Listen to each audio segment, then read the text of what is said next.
Salut à tous et bienvenue sur la chaîne Studio Sport, Goran pour vous servir. Peut-être que récemment vous avez entendu des bruits de couloir sur un nouveau drone de chez DJI qui s'annoncerait, le DJI Mini SE. Voilà, c'est quelque chose que vous avez entendu mais finalement vous n'avez pas tellement d'informations sur le sujet, et ça tombe bien, on est là pour faire un point.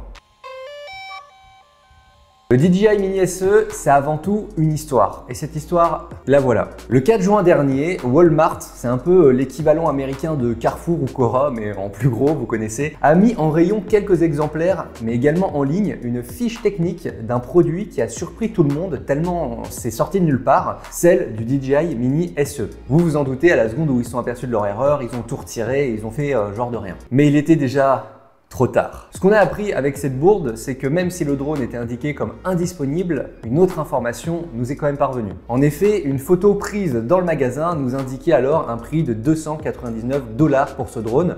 Et ça, c'est quand même pas mal. C'est top parce que avant ce Mini SE, le drone DJI le moins cher, c'était le Mavic Mini à 399 €. Et donc ce Mini SE, ça serait le nouveau entrée de gamme ultime de chez DJI. Évidemment, après ce leak, plein de personnes sont allées en direction de DJI pour un peu essayer de leur tirer le verre du nez, savoir ce qui était vrai, savoir ce qui était faux. Malheureusement, rien n'a été ni affirmé ni infirmé. En parlant de ces informations techniques, qu'est-ce qu'elles disaient? Dans un premier temps, le fait de pouvoir faire des photos en 12 millions de pixels, des vidéos en 2,7K, le tout avec une autonomie de 30 minutes en vol. Le drone pèserait 245 grammes et aurait des dimensions très proches du DJI Mini 2. Ce qui semble clairement indiquer l'idée d'un Mini 2 moins cher tout en restant assez proche du Mavic Mini. Et vous savez quoi? Après un certain temps de déni de la part de la marque, DJI a enfin confirmé tout ça. Ce n'était pas une blague, la fiche technique qu'on vient de vous citer, c'est la bonne. Et oui, le Mini SE, c'est donc bien un DJI Mavic Mini dans un enrobage de DJI Mini 2, sauf qu'il ne fait pas de 4K. Qu'est-ce qu'on peut dire? Déjà, merci Walmart pour le leak qui fait toujours plaisir. En revanche, accrochez votre ceinture parce que la marque DJI adopte une stratégie de vente très précise pour ce drone. Et cette stratégie pour le vendre, c'est de ne pas vous le vendre. Pourquoi je vous dis ça? Tout simplement parce que ce drone, le DJI Mini SE, n'est prévu ni pour le marché européen, ni pour le marché américain. Le Mini S2 a été pensé par DJI pour les pays où l'utilisation de drones est en train de s'installer doucement et où le coût de la vie est un problème plus important qu'aux USA ou en Europe. Ce drone est en effet prévu pour les marchés brésiliens, malaisiens, mais également russes. Un choix assez intéressant, mais qui fout un peu les nerfs parce que finalement ce drone, on aimerait bien le tester. Bon, ok,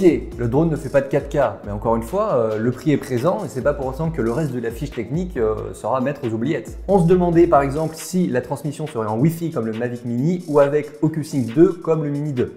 On a la réponse, ça sera en Wi-Fi. On devrait donc avoir la possibilité de voler jusqu'à 4 km avec le drone contre 10 si on était en OcuSync. Donc ok, c'est pas fou, mais quand même, on aimerait bien le tester quoi. Une question que vous posez peut-être, c'est que si le drone n'est pas prévu pour le marché américain, alors pourquoi la fiche technique s'est retrouvée dans un Walmart aux États-Unis? C'est tout simplement parce que entre temps, les relations entre DJI et les USA se sont un peu tendues, d'où le changement éditorial. Mais ce n'est pas fini.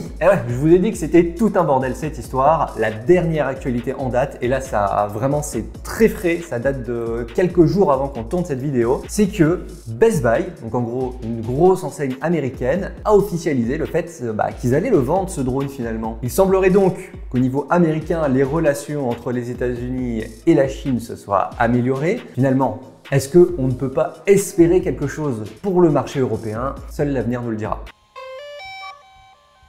L'aventure DJI Mini SE n'est clairement pas terminée. Mais j'avais envie de vous raconter un peu cette folle aventure, ce démarrage un peu foufou, avant que, croisons les doigts, on ait la bête et qu'on puisse vous la montrer. Parce qu'encore une fois, attends, 300 € pour de la 2.7K avec un petit gabarit du DJI, franchement, j'ai envie de tester. Et vous savez quoi? Ça tombe bien parce qu'à la seconde où on le reçoit, si on le reçoit, évidemment, ça ne dépend plus de nous malheureusement. À la seconde où on l'a en main, on vous fera un test complet de cette machine. Et si c'est quelque chose qui vous branche, on vous invite à vous abonner à la chaîne YouTube pour suivre cette actualité. En tout cas, si vous avez la moindre question sur tout ce qu'on vient de se dire, c'est en commentaire que ça se passe, on est toujours là pour y répondre, vous nous connaissez. C'est tout pour moi, on se dit à très bientôt pour avoir des actualités de cette petite bête. C'était Goran pour Studio Sport, à bientôt.